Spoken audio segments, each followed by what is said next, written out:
अस्सलाम वालेकुम। शराय दस्तूर से मैं हूं अब्दुल क़य्यूम सिक्की और आप हैं AQS के साथ। मुझे याद पड़ता है काफ़ी अर्सा पहले तक 2018 में जस्टिस काजी फ़ाइज़ा के ख़िलाफ़ एक रेफरेंस आया था। उसकी हमने बड़ी तफसीली उसके ऊपर जो भी अदालती कार्रवाई थी वो आप तक पहुंचाई थी। और फिर उसके बाद वक्त बदला, फिर काजी साहब के हक़ में फ़ैसला आया और फिर बिलाखिर 17 सितंबर को जस्टिस काजी फ़ाइज़ा ने बतौर चीफ जस्टिस ऑफ पाकिस्तान अपना हल्फ उठाया। बतौर लिटिगेंट वो अदालतों में आए और वो सारे बात जो है वो आपके सामने है। तो हमारा जो वो व्लॉग्स होते थे उस व्लॉग का नाम हमने रखा था काजी का मुकदमा। तो वो एक मुकदमा काजी का लेके आपके पास हाजिर हुए थे। अब एक और काजी का मुकदमा जो है वो लेके हम आपके पास आ रहे हैं। और ये जो मेरे साथ बैठे हैं इनका पूरा नाम है काजी मोहम्मद अजमल जावेद। काजी मोहम्मद अजमल जावेद। काजी मोहम्मद अजमल जावेद जो हैं वो भी सुप्रीम कोर्ट ऑफ पाकिस्तान के मुतअद्दिद मरतबा चक्कर लगा चुके हैं। इनका भी एक मुकदमा है। वो यहाँ पर कई मरतबा आए हैं।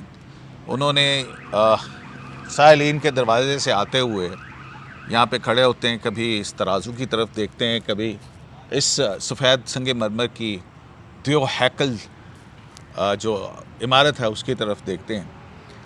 तो मुझसे भी इनकी मुलाकात हुई। परेशान ज़ाहिर है, ये काफ़ी अरसे से बहुत परेशान हैं। तो हमने कहा कि जहाँ हमने उस एक बहुत बड़े काजी का मुकदमा जो है वो आपके सामने लेके आए थे, आज एक आम आदमी है काजी अजमल जावेद। तो इनका मुकदमा भी हम आपके गुशे गुजार करते हैं कि इनका आखिर मुकदमा है क्या। काजी भी इस सुप्रीम कोर्ट के जो हैं वो मुलाजिम रहे हैं। तो मैं आपका ज़्यादा वक्त नहीं लूँगा, हम चलते हैं काजी अजमल जावेद साहब से आपकी कहानी सुनते हैं। कैसे हैं काजी साहब आप? अल्लाह के करम नवाज़ी, फर्स्ट क्लास सर। तो बड़ा बैग लटका के और आप टोपी हाथ में पकड़ के जो है वो इस दरवाज़ों से में घूम रहे हैं। कई दफ़ा मैंने आपको इस बिल्डिंग के अंदर देखा है। तो क्या हुआ काजी साहब, आपका मसला क्या है? सर मैं 2009 में अब्दुल हमीद धोगर साहब के दौर में भर्ती हुआ था। अच्छा। कन्फर्म। तो कहाँ भर्ती हुए थे? सुप्रीम कोर्ट ऑफ पाकिस्तान नैब कासद हूँ, कराची जिस्त्री ब्रांच में। अच्छा, ज़रा ज़ोर से बोलें। कराची जिस्त्री ब्रांच में नैब कासद हूँ सर। अच्छा। 2009 में मैं भर्ती हुआ था। 2009 में? जी सर। हाँ। तो फिर तकरीबन 1.5 साल के बाद चौधरी इफ्तिखार साहब चीफ जस्टिस ऑफ पाकिस्तान थे जो, वो दोबारा वो बहाल हुए थे। तो उन्होंने मुझे डिस्चार्ज फ्रॉम सर्विस कर दिया गया। अच्छा, क्यों? कराची ब्रांच के कुछ अफसरान थे जो के काम वो खुद करते थे, नाम मेरा लिख के ऊपर भेज दिया गया। क्या काम करते थे कि आपको डिस्चार्ज कर दिया? सर वो इंचार्ज से लेके जो मेन गेट पे जो पुलिस वाले बैठे होते उन तक रिश्वत चलती थी। क्या मतलब, मैं समझा नहीं आपकी बात। करप्शन थी सर। जो कहाँ? Karachi registry branch. Karachi registry branch में? सुप्रीम कोर्ट में। हाँ, क्या करप्शन थी? सर वो कोई भी केस होते थे उनसे पार्टियों से पैसे लेते थे, फिर ऊपर से लेके नीचे तक वो बाकायदा तकसीम होती थी, जिसमें खाने वगैरह भी चलते थे, चाय भी चलती थी। और मुझे CA साहब, आप ये कैसे इल्ज़ाम लगाते हैं कि वहाँ पे पैसे चलते थे? ये इल्ज़ाम आप कैसे लगा सकते हैं? सर मैंने अपनी आंखों से वहाँ देखा। मुझे भी मजबूर करते थे। CA साहब थे जो ज़फ़र साहब, और असिस्टेंट लाइब्रेरियन साहब थे, वो फोत हो के कहना नहीं चाहिए लेकिन मजबूर उनका नाम लेना पड़ रहा है। मोहम्मद इब्राहिम साहब थे असिस्टेंट लाइब्रेरियन। उनका एक्सीडेंट हुआ था माह रमज़ान मुबारक में, तो वो फोत इंतकाल फरमा गए थे। अच्छा। वो भी यही काम करते थे, तो मुझे भी मजबूर किया जाता था कि आप ये काम करो। तो मैंने कहा जी मैं ये काम नहीं कर सकता। किसी ने देख लिया तो वो यही समझेगा कि काजी करता है। खा आप खुद जाते लेते आप लोग खुद हो, तो आप ये खुद काम करें, अदरवाइज़ मैं ये काम नहीं कर सकता। अच्छा, फिर क्या हुआ? जिसकी बिना पे वो नाराज़ हो गए और उन्होंने तमाम अफसरान ने लिख के भेजा कि कोर्ट का अदर सामान गायब है, अदर्स मोबाइल गायब है, एंड जजिस के जो आर्डर पास किए जाते हैं, जजमेंट दी होती है, उनकी कॉपी मैं वकीलों को प्रोवाइड करता हूँ। तो फिर तो प्रोवाइड करता हूँ तो उससे क्या होता है? मैं उनसे उनको दे के उनसे पैसे लेता हूँ, अच्छा जबकि यह कोई हकीकत पर मबनी नहीं थी। अच्छा। और सिर्फ ऐसे था कि नहीं तो ये उन्होंने सारे इल्ज़ाम तो आप ही पे क्यों लगाए? सर वो इसलिए कि मैं यहाँ पे अपना ट्रांसफ़र के चक्कर में था इस्लामाबाद में, तो ये समझते थे कि शायद मैं उनकी रिपोर्ट करता हूँ यहाँ पे, अच्छा इस बना पे वो डरते थे वो। अच्छा। बाकी जो स्टाफ है वो उनके इशारों पे चलता है, हाँ इसलिए वो वहाँ पे कामयाब है। अच्छा। तो अभी वो हैं वहाँ पे इस सुप्रीम कोर्ट रजिस्ट्री में? कुछ अफसरान हैं, कुछ रिटायर हो गए हैं, जिनको पेंशन भी मिलती है, महारात भी मिलती हैं। हाँ मैं काफ़ी अरसे से तकरीबन जितने भी चीफ जस्टिस साहबान आए हैं, सबके पास मैं दारदर्शी लेके हाज़िर हुआ हूँ। अच्छा। नहीं आपको किस इल्ज़ाम पे निकाला गया? इनएफिशिएंट होने पे निकाला गया, या ये कि आपने पैसे पकड़े थे और आप पकड़े गए वहाँ पे, उसकी इंक्वायरी करने के बाद आपको उस मुलाजमत से फारिग किया गया था? मुलाजमत से फारिग करते हुए आपको क्या कहा गया? सर इंक्वायरी वगैरह कोई नहीं हुई, हाँ ना ही मुझे खाली जो लेटर इन्होंने इशू किया हेड ऑफिस ने इस्लामाबाद से, जो मुझे लेटर मिला उसके ऊपर अनसर्टिफाइड परफॉर्म लिखा हुआ है। अच्छा। लेकिन इन्होंने जो मुझे 2015 में तो गलत आप में काम करने से भाग जाते होंगे ना इधर उधर? नहीं सर, कहीं मेरे और पास काम करते थे? नहीं सर, मेरे पास बायोमेट्रिक रिपोर्ट मौजूद है। तमाम कागजात और दफ्तरी वगैरह चले गए, मैं 6:45 बजे गया हूँ, फिर भी मुझे एक्सप्लेन दिया जा रहा है। हाँ एक्सप्लेनेशन दे दीजिए जी कि जी आप लेट आए हैं। नहीं, मैं चला गया हूँ, जबकि तमाम कागजात और दफ्तरी 5 बजे से पहले चले गए। हाँ तो आप ही को क्यों उन्होंने टारगेट किया? मैंने उनकी बातों मानने से इनकार किया था, इस बिना पे वो समझते थे कौन कि सी बात?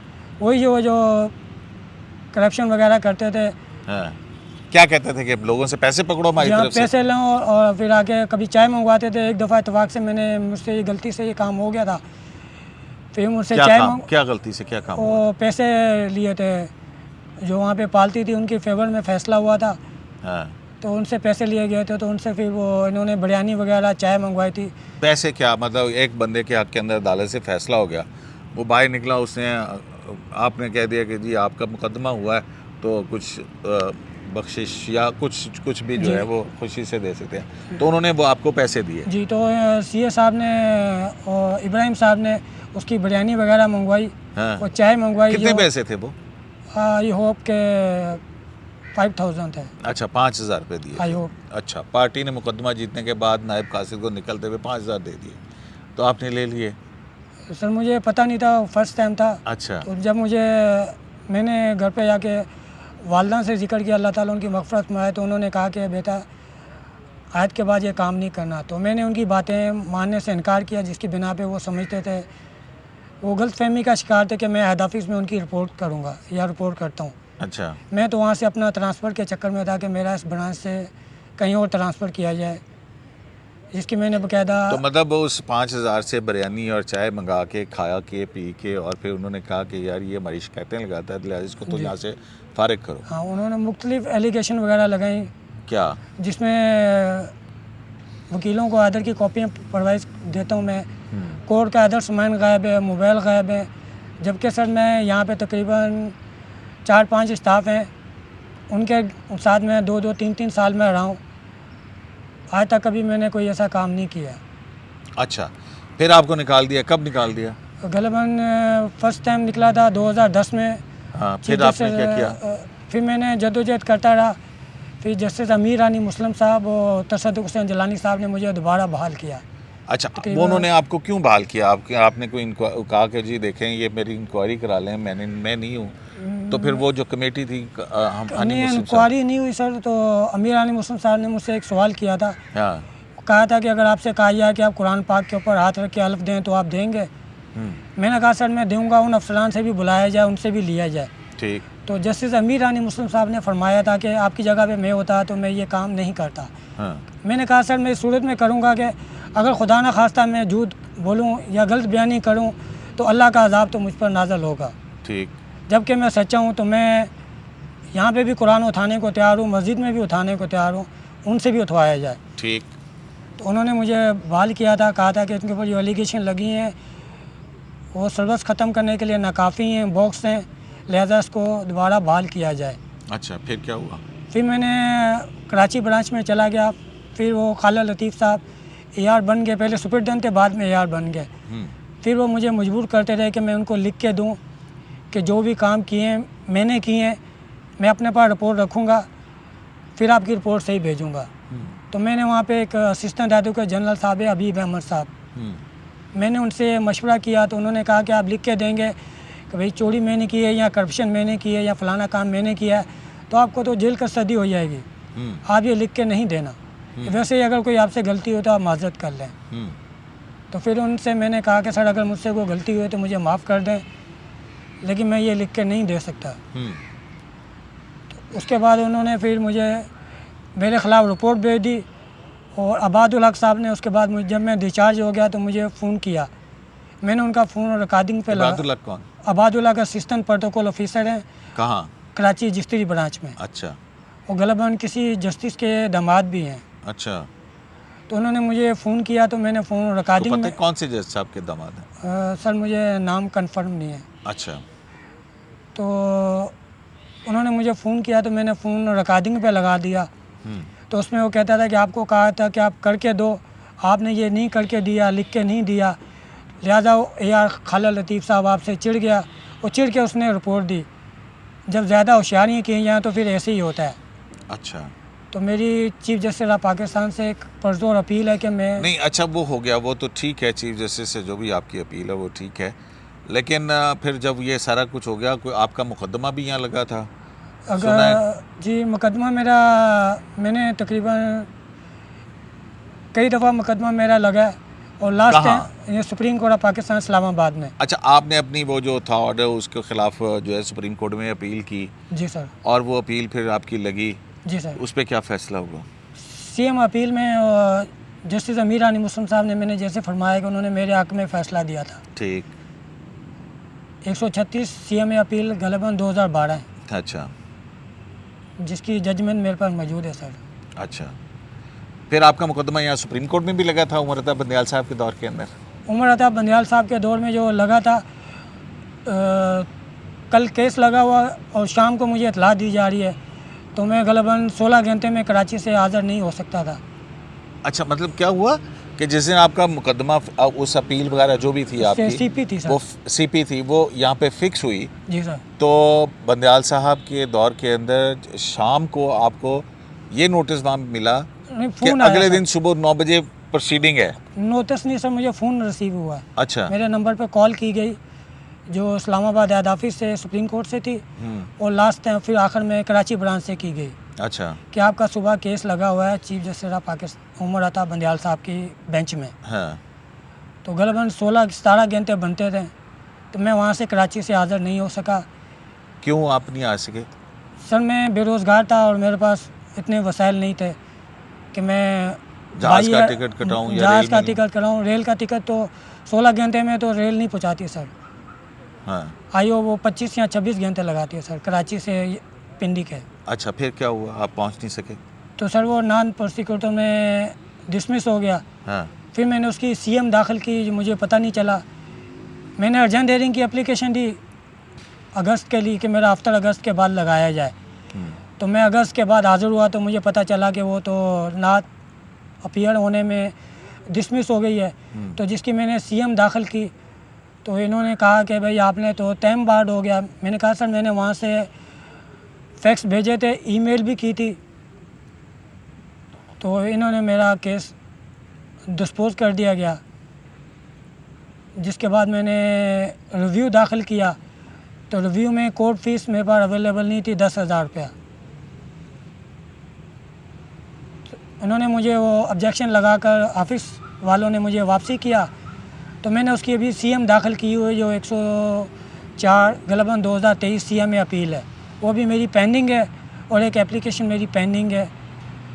तो ये कितने अरसे से है? 2012 से आपका ये सारा सिलसिला चल रहा है? सर फर्स्ट टाइम तो 2010 में हुआ था, 2014 में मैं क्लियर हो गया था। हाँ। फिर मैंने उनसे गुजारिश भी की थी कि मुझे वहाँ ना भेजा जाए, वही अफसरान ने वही अच्छा ठीक है, फिर मैं 2014 से फिर ये आपको निकाल दिया गया और ये अच्छा, फिर उसके बाद आप करते क्या रहे? कितनी तनख्वाह थी वहाँ पे? सर उस वक्त तो तकरीबन 2014 में तो 30,000 थी और गलबन 2009 में और 10 में मुझे 9,000 रुपये तनख्वाह मिलती थी। अच्छा, तो फिर अब कैसे गुजर औकात करते हो? इतना अरसे से बेरोज़गार हो के फिर कहीं नौकरी कर रहे हो, क्या कर रहे हो आजकल? नहीं सर, मैं कराची में होता हूँ तो वहाँ पे मैं वकील साहबान से और दफ्तरों से पुराने न्यूज़पेपर्स वगैरह और जो लोगों के केसेस की फाइलें होती हैं जो डिस्पोजल हो जाते हैं वो लेके सेल करता हूँ। अच्छा। और यहाँ पे मैं पिंडी में वॉल्स की अस्करी में वो मैं इलाकों में साइकिल के ऊपर सेल करता हूँ। अच्छा, अब आप वो ये आइसक्रीम बेच रहे हैं यहाँ पे जी सर। पिंडी के अंदर। तो उससे तो मैं रहते कहाँ हैं? सर मैं उन्हीं के साथ रह रहा हूँ, वॉल्स वालों के साथ जो SPD सादकाबाद चौक में है, हाँ हाँ। उनके साथ ही मैंने रैश बदल रहा हूँ फ़िलहाल। अच्छा, तो कितने पैसे बन जाते हैं? सर वो सेल के ऊपर होता है, कभी 1000 रुपया भी बन जाता है, कभी 800 बनता है, कभी 1500 बन जाता है। आयोग के जैसे कमीशन होता है हमारा, हाँ। एक पीस के पीछे 5 रुपये या 10 रुपये 20 रुपये इस तरह आइसक्रीम के पीछे में। तो बीवी बच्चे भी हैं? सर मेरी बच्चे नहीं हैं, शादी हुई है मेरी सर। माँ बाप? माँ बाप मेरे, वालिदा मेरी 2014 में इंतकाल फरमा गई थी जब मैं बाल होने वाला था, और वालिद साहब मेरे 2020 में फ़ौत हुए हैं। तो अब आप इस तरह से अपनी गुजर बसर औकात करते हैं जी सर। और अपनी बहाली का मुकदमा लड़ रहे हैं कई जी साल सर। से।